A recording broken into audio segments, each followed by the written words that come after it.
दोस्तों, क्या आपने कभी सोचा है भारत जो दुनिया का सबसे बड़ा लोकतंत्र है, सबसे तेजी से बढ़ती अर्थव्यवस्थाओं में से एक है और 140 करोड़ आबादी वाला देश है, फिर भी संयुक्त राष्ट्र सुरक्षा परिषद यानी यूएनएससी का स्थायी सदस्य क्यों नहीं है? क्या भारत कभी परमानेंट मेंबर बनेगा? आइए समझते हैं।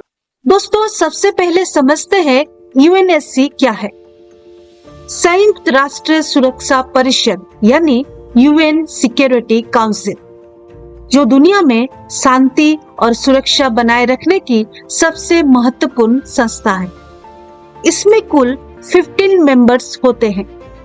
10 मेंबर्स 2 साल के लिए चुने जाते हैं, लेकिन 5 मेंबर्स हमेशा के लिए परमानेंट होते हैं। ये है अमेरिका, रूस, चीन, ब्रिटेन, फ्रांस।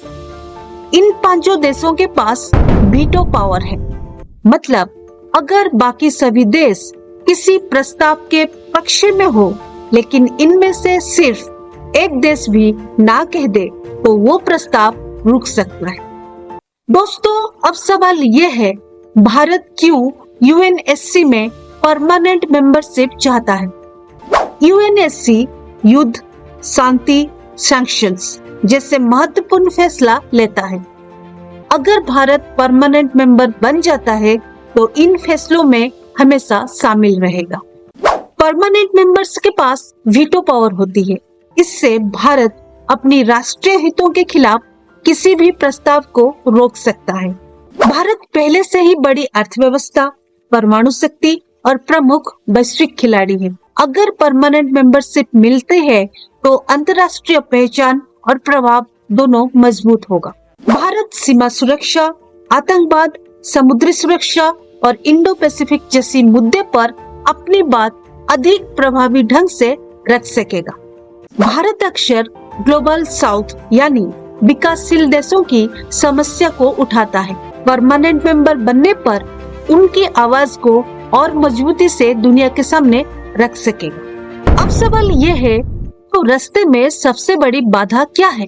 परमानेंट मेंबर बनने के लिए केवल अधिकांश देशों का समर्थन काफी नहीं है। इन 5 परमानेंट मेंबर्स को भी मंजूरी देनी होती है। यही सबसे बड़ी मुश्किल आती है। खासकर चाइना कई बार भारत की स्थायी सदस्यता पर खुलकर समर्थन नहीं देता है।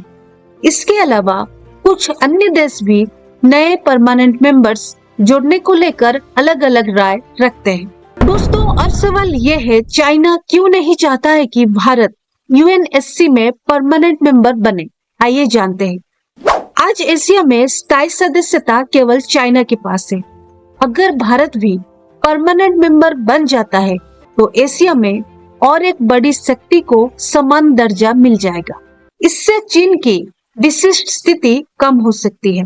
यूएनएससी में भारत को स्थायी जगह और वीटो पावर मिलने पर वो अंतर्राष्ट्रीय मुद्दे पर अधिक प्रभाव डाल सकेगा। इससे चीन के प्रभाव का संतुलन बिगड़ सकता है।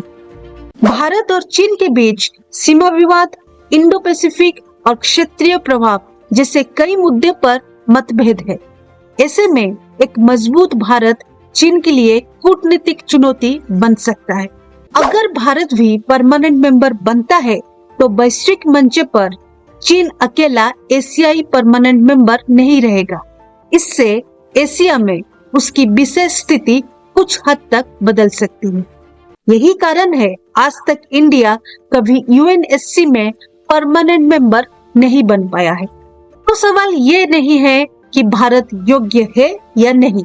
सवाल ये है, क्या दुनिया की राजनीति यूएनएससी में बदलाव के लिए तैयार है?